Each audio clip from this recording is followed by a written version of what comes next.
Halo teman-teman, selamat datang kembali di Mister Film. Bagaimana kabar kalian hari ini? Saya doakan semoga teman-teman di sana selalu dalam keadaan sehat, berkecukupan, dan tidak akan pernah kurang suatu apapun di dalam hidup kalian. Untuk menemani waktu santai teman-teman, kali ini saya akan menceritakan sebuah kisah nyata yang sangat luar biasa tentang perjalanan seorang biksu dari dinasti Tang yang berangkat dari timur menuju ke barat untuk mencari kitab suci. Perjalanan sejauh 25.000 km ini memakan waktu 19 tahun dan melintasi 110 negara. Kisah tentang keberaniannya ini seringkali diceritakan kembali, namun dalam versi yang kita kenal sebagai film Kerasakti. Sejarah asli tentang perjalanannya ke barat mencari kitab suci diabadikan ke dalam sebuah film layar lebar yang berjudul Xuanzang. Dan inilah dia teman-teman, alur cerita filmnya. Di dalam sebuah buku yang berjudul The Ancient Geography of India, Alexander Cunningham, seorang insinyur sekaligus arkeolog terkenal dari Inggris, menuliskan bahwa pada suatu ketika di dalam hidupnya, dia menemukan sebuah buku kuno dari zaman dinasti Tang yang berjudul Perjalanan ke Barat, yang ditulis oleh seorang biksu yang bernama Xuanzang. Di dalam buku tersebut digambarkan dengan jelas patung dan kuil-kuil yang mengelilingi sebatang pohon yang sangat bersejarah. Pohon di mana Pangeran Siddhartha, Sang Buddha, mendapatkan pencerahan dari surga. Berdasarkan peta yang digambarkan oleh Xuanzang, Alexander kemudian memulai sebuah ekspedisi penggalian dan lalu menemukan reruntuhan dari kuil Mahabodhi, Nalanda. Semua kuil dan penemuan bersejarah yang Alexander temukan sesuai dan sama persis letaknya dengan deskripsi yang dituliskan oleh Xuanzang di dalam bukunya yang berjudul Perjalanan ke Barat. Xuanzang, atau yang kita kenal sebagai Biksu Tong Samcong, adalah seorang biksu dari zaman dinasti Tang. Pada tahun 627 Masehi, Cina dilanda oleh bencana kekeringan dan wabah hama belalang menghabiskan semua tanaman yang ditanam oleh para petani. Kelaparan terjadi di mana-mana, membuat orang-orang pada saat itu terpaksa harus pergi meninggalkan rumah dan desa mereka karena sudah tidak ada lagi makanan yang bisa untuk dimakan. Para biksu hanya bisa berdoa dan memohon kepada Tuhan supaya bencana besar yang menimpa negeri mereka ini cepat berakhir. Namun permasalahannya adalah, kitab suci agama Buddha yang ada di Cina pada saat itu, semuanya ditulis dalam berbagai jenis bahasa terjemahan yang berbeda, dan tidak ada satupun kitab yang ditulis menggunakan bahasa aslinya, yaitu bahasa Sanskerta. Realita menyedihkan ini kemudian membuat Biksu Tong membulatkan hatinya untuk berangkat dari Cina menuju ke India yang berada di sebelah barat dunia, demi mencari kitab suci agama Buddha yang ditulis menggunakan teks asli bahasa Sanskerta. Meskipun gurunya telah memperingatkan Biksu Tong bahwa kaisar melarang perjalanannya ini, namun Biksu Tong bersikeras bahwa apapun yang terjadi, dia akan tetap berangkat ke barat untuk mencari kitab suci. Biksu Tong memulai perjalanannya dari Chang'an, kampung halamannya, menyusuri gurun tandus hingga dia tiba di sebuah kota yang bernama Liangzhou. Sebuah kota sunyi di daerah terpencil, namun memiliki masyarakat yang terbiasa dengan pola hidup kekerasan. Biksu Tong menyaksikan warga di kota tersebut saling membunuh satu dengan yang lainnya, dan mayat manusia ditinggalkan begitu saja di tepi jalan. Sebagai seorang biksu, tentu saja dia tidak bisa membiarkan mayat-mayat tersebut tergeletak begitu saja di tepi jalan. Biksu Tong kemudian memanjatkan doa untuk orang-orang yang baru saja terbunuh itu.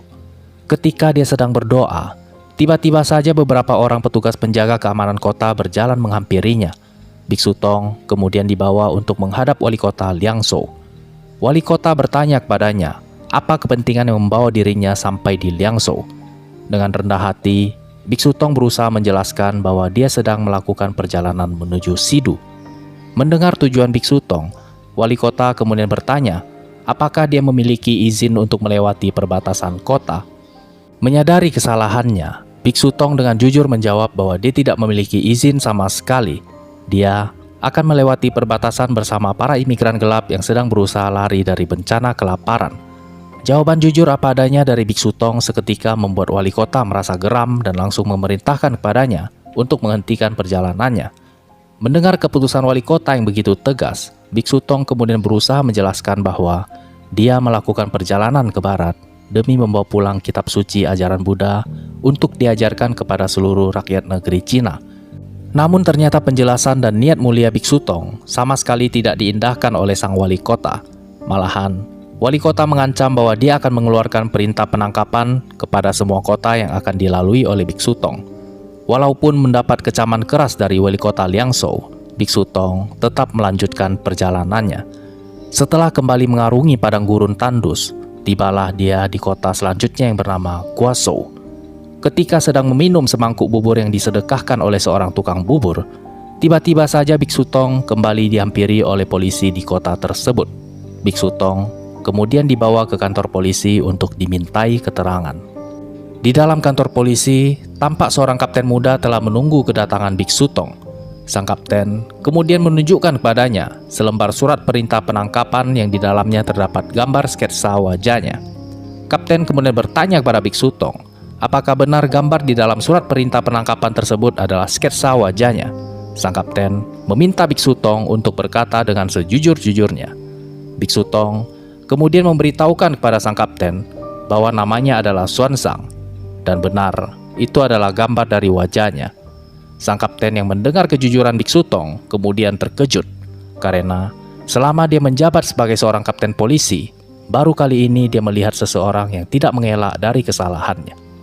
Sang kapten kemudian bertanya kepada Biksu Tong, apa tujuan dia melakukan perjalanan ke barat. Sama seperti jawaban yang dia berikan kepada wali kota Liangzhou, Biksu Tong menjelaskan bahwa dia melakukan perjalanan ke barat demi untuk mencari kitab suci dan membawanya pulang ke Cina. Kapten kemudian menjelaskan kepada Biksu Tong semua rute yang akan dia lewati apabila dia melakukan perjalanan ke barat. Menurutnya, perjalanan tersebut sangat mustahil dilakukan, apalagi tanpa berkuda dan hanya berjalan kaki. Mendengar penjelasan sang kapten, Biksu Tong kemudian berkata bahwa walaupun bila akhirnya dia harus tewas di tengah perjalanannya, dia akan tetap sangat ikhlas, karena di dalam hatinya hanya satu hal yang paling penting, yaitu membawa pulang Dharma Sang Buddha. Tepat ketika Biksu Tong baru saja menyelesaikan perkataannya, tiba-tiba saja terjadi sebuah keajaiban. Tampak dari balik jendela bunga-bunga sakura tiba-tiba saja jatuh berguguran tiada henti dari pohonnya, seolah alam ikut terharu melihat niat tulus dan mulia yang diperjuangkan segenap hati oleh Biksu Tong. Sang kapten yang terpana melihat keajaiban tersebut langsung mengambil surat perintah penangkapan dan segera merobeknya menjadi dua. Sang kapten kemudian mempersilahkan Biksu Tong untuk kembali melanjutkan perjalanannya menuju ke barat. Biksu Tong berjalan melintasi gurun pasir yang panas. Dia berjalan berdamping-dampingan dengan para musafir yang membawa barang dagangan berkelana dari satu negeri ke negeri yang lainnya. Ketika sedang melintasi sebuah desa kecil di tengah gurun pasir, tiba-tiba saja Biksu Tong diikuti oleh seorang pemuda yang bernama Fandak. Pemuda ini kemudian memohon kepada Biksu Tong untuk menjadikan dia muridnya. Di momen bersejarah inilah Biksu Tong mendapatkan murid pertamanya, yang kemudian disulap oleh industri perfilman menjadi sosok Sun Gokong alias Kera Sakti. Biksu Tong kemudian mengangkat Fandak menjadi muridnya dan lalu mengajarkan Dharma kepadanya. Perjalanan yang dilalui oleh Biksu Tong bersama Fandak tidaklah mudah. Fandak adalah seorang mantan perampok gurun pasir yang memiliki masa lalu yang sangat gelap. Dia ingin mengikuti Biksu Tong karena dia sudah sadar akan dosa-dosanya di masa lalu dan dia ingin bertobat. Perjalanan Fandak mengikuti Biksu Tong berakhir ketika pada suatu malam Fandak berencana untuk membunuh Biksu Tong. Namun untung saja dia tidak tega untuk menghabisi gurunya itu. Keesokan harinya, Biksu Tong bertanya kepada Fandak, mengapa semalam berniat untuk membunuh dirinya. Mendengar pertanyaan gurunya itu, Fandak segera berlutut dan memohon kepada gurunya untuk kembali saja ke Chang'an, kampung halaman mereka. Dia memohon kepada gurunya untuk jangan melanjutkan perjalanan lagi, karena di depan mereka adalah perbatasan yang paling ketat dan hukuman untuk orang yang berani menyelinap masuk tanpa membawa izin tertulis dari kaisar adalah seluruh keluarganya akan dihukum mati. Itulah mengapa Fandak sempat berniat untuk menghabisi gurunya itu, karena dia takut apabila dirinya tertangkap, seluruh keluarganya di rumah akan ikut dihukum mati. Melihat muridnya diselimuti oleh rasa takut, Biksu Tong kemudian menyuruh Fandak untuk pulang kembali ke Chang'an. Biksu Tong berjanji kepadanya, apabila dia tertangkap ketika melintasi perbatasan, disiksa sekalipun, dia tidak akan pernah menyebut bahwa muridnya ada peran dalam membantu perjalanannya ke barat. Fandak kemudian memberikan hormat untuk yang terakhir kalinya kepada Biksu Tong dan lalu kembali pulang ke Chang'an. Dalam perjalanannya melintasi sebuah desa, seorang penduduk desa yang baik hati memberikan kudanya kepada Biksu Tong. Kuda inilah yang biasanya kita saksikan di dalam film-film kerasakti yang selalu setia menemani sang biksu dalam perjalanannya menuju ke barat. Perjalanan berlanjut dan akhirnya tibalah Biksu Tong di daerah perbatasan. Dan benar saja perkiraan Van Dak, Biksu Tong tertangkap oleh tentara penjaga perbatasan. Biksu Tong kemudian dibawa untuk menemui jenderal dari para tentara yang menjaga pos pertahanan perbatasan. Merasa bahwa nasibnya sudah berada di ujung tanduk, Biksu Tong hanya bisa pasrah dan tidak melawan ketika dia dibawa untuk menemui sang jenderal. Namun entah apa yang merasuki hati sang jenderal pada saat itu, yang biasanya terkenal tegas dan kejam. Sang jenderal malah mempersilahkan Biksu Tong untuk duduk dan lalu memberikan makanan kepadanya. Sang jenderal hanya bertanya satu hal kepada Biksu Tong, bagaimana sebenarnya cara untuk menjadi ikhlas dan bahagia. Mendengar pertanyaan sang jenderal, Biksu Tong kemudian menjelaskan kepadanya tentang Dharma 4 kebenaran mulia, yang seketika itu juga langsung menjawab pertanyaan yang selama ini selalu menghantui hidup sang jenderal. Setelah mendapatkan pencerahan dari Biksu Tong, sang jenderal tiba-tiba saja terbuka hatinya dan meminta Biksu Tong untuk mengajarkan Dharma Buddha kepadanya. Setelah urusannya dengan sang jenderal selesai, Biksu Tong kembali melanjutkan perjalanannya. Dia berjalan siang dan malam tanpa henti melintasi gurun pasir yang seolah-olah tidak berujung. Cobaan kembali menerpa dirinya pada suatu siang ketika dia sedang memberi air minum kepada kudanya. Tiba-tiba saja bertiup angin kencang yang mengempaskan persediaan air minumnya hingga tertumpah semua dan tidak bersisa. Cobaan seakan-akan tidak ada habisnya menghiasi sepanjang perjalanannya mencari kitab suci. Dia berjalan dan terus berjalan hingga bahkan kudanya pun tampak sudah menyerah dan tidak mau lagi melanjutkan perjalanan bersama dirinya. Biksu Tong terus menyeret kakinya selangkah demi selangkah hingga akhirnya dia tumbang dan terkulai di atas pasir. Disinilah keajaiban kembali terjadi. Sungguh Tuhan memang tidak pernah tidur. Kudanya berbaring di sebelahnya dan menyuruh dia untuk naik ke atas punggungnya. Sang kuda menggendong Biksu Tong yang lemas dan terkulai hingga sampai ke sebuah mata air yang berada di tengah-tengah gurun pasir. Mengalami mukjizat yang luar biasa seperti itu, Biksu Tong segera mengucap syukur dan hanya bisa menangis senang. Persinggahan Biksu Tong selanjutnya adalah sebuah kerajaan tetangga yang bernama Kerajaan Gaochang. Raja Kerajaan Gaochang menyambut kedatangan Biksu Tong dengan sambutan hangat. Sang raja bahkan meminta Biksu Tong untuk menjadikan dirinya seorang murid. Biksu Tong kemudian tinggal selama beberapa bulan di Kerajaan Gaochang untuk mengajar dan menyebarkan Dharma Sang Buddha.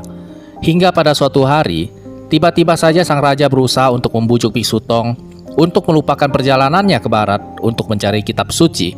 Dia meminta kepada Biksu Tong untuk tinggal selamanya di kerajaannya itu. Mendengar permintaan sang raja, Biksu Tong kemudian berkata bahwa penawaran yang diberikan oleh sang raja kepadanya sangatlah murah hati, namun dia tidak bisa menerimanya.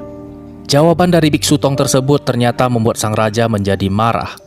Sang raja kemudian memberikan dua pilihan kepada Biksu Tong, yaitu tinggal di kerajaannya dan hidup dengan nyaman, atau dia akan dipulangkan ke dinasti Tang. Biksu Tong kemudian menjawab sang raja bahwa raja bisa memenjarakan tubuhnya tetapi tidak jiwanya. Semenjak hari itu, Biksu Tong hanya berdiam diri duduk di dalam kamarnya. Dia tidak mau makan, minum, dan bahkan tidur. Itu dilakukan olehnya selama berhari-hari, hingga dia hampir mati. Dan akhirnya raja mendatangi Biksu Tong untuk meminta maaf karena sudah berdosa besar tega memaksanya hingga seperti itu. Raja bersujud di depannya dan berkata bahwa dia tidak akan meminta Biksu Tong untuk tinggal di kerajaannya lagi. Dia memohon kepada sang biksu untuk segera makan dan minum.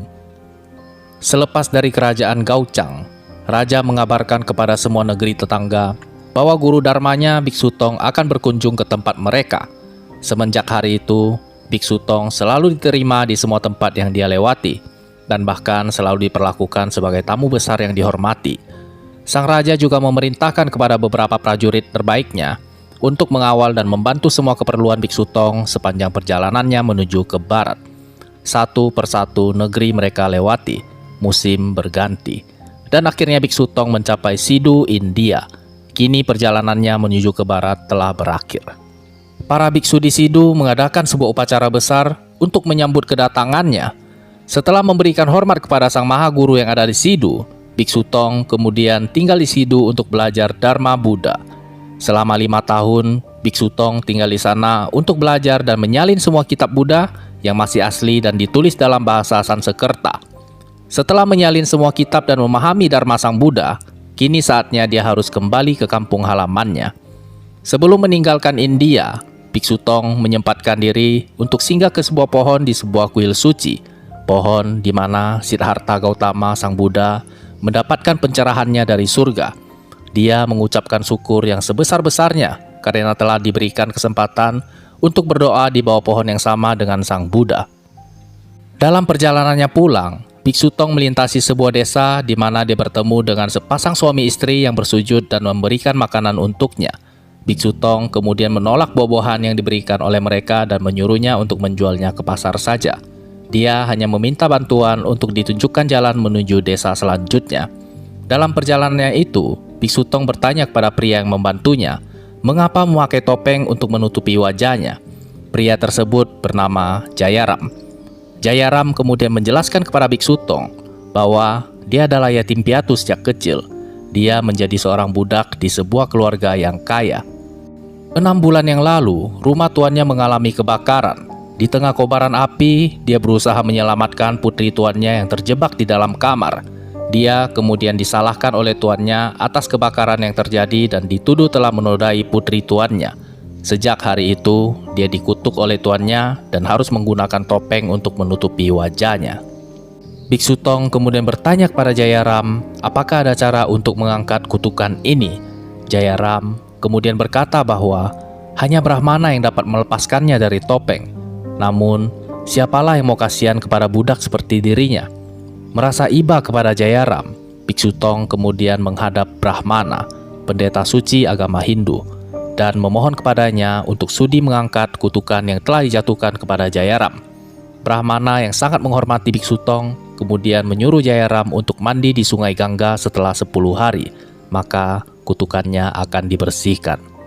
Jayaram, seorang budak yang dikutuk karena dituduh menjalani cinta terlarang ini, kemudian disulap oleh industri perfilman menjadi sosok Chupat Kai yang biasa kita tonton di dalam film Keras Sakti. Setelah Jayaram dibebaskan dari kutukannya, Biksu Tong kembali melanjutkan perjalanannya pulang ke Cina. Kabar bahwa Biksu Tong berhasil mencapai India dan sekarang sedang dalam perjalanannya membawa kitab suci pulang ke Cina sampai ke telinga Raja Dinasti Tang. Raja kemudian memberikan titah kepada semua pejabat di seluruh negeri Cina untuk membantu perjalanan Biksu Tong. Semua desa dan kota yang dilalui oleh Biksu Tong menyambut kedatangannya dan mengagung-agungkan dirinya. Segala kesulitan dan cobaan yang dialami oleh Biksu Tong kini telah berlalu. Setelah berjalan selama 5 tahun, Biksu Tong kini sampai ke kampung halamannya di Chang'an. Sekujur tubuhnya bergemetaran ketika dia menatap kampung halamannya. Air mata bahagia menetes tak tertahankan dari kedua bola matanya. Biksu Tong berhasil melakukan perjalanan menuju ke barat dan pulang kembali ke tanah kelahirannya dengan membawa Dharma Sang Buddha. Kisah tentang perjalanannya ke barat mencari kitab suci dikenang untuk selama-lamanya dan keberaniannya diceritakan kembali sampai hari ini. Dan film pun selesai. Itulah dia teman-teman, sebuah kisah luar biasa tentang keberanian Biksu Tong yang menempuh perjalanan sejauh 25.000 km dari timur ke barat demi untuk mencari kitab suci. Banyak sekali hikmah yang bisa kita ambil dari kisah film luar biasa yang satu ini. Salah satunya adalah, barang siapa yang terus berusaha walaupun cobaan dan rintangan selalu menerpa seakan tiada habisnya, bersabarlah, yakinlah, badai pasti berlalu. Dan keteguhan hati yang kita genggam erat selama ini pastilah akan membuahkan hasil. Saya ucapkan banyak terima kasih buat teman-teman yang telah mendengarkan cerita ini sampai selesai. Jangan lupa dijaga kesehatannya di sana dan sampai berjumpa lagi di cerita Mr. Film selanjutnya.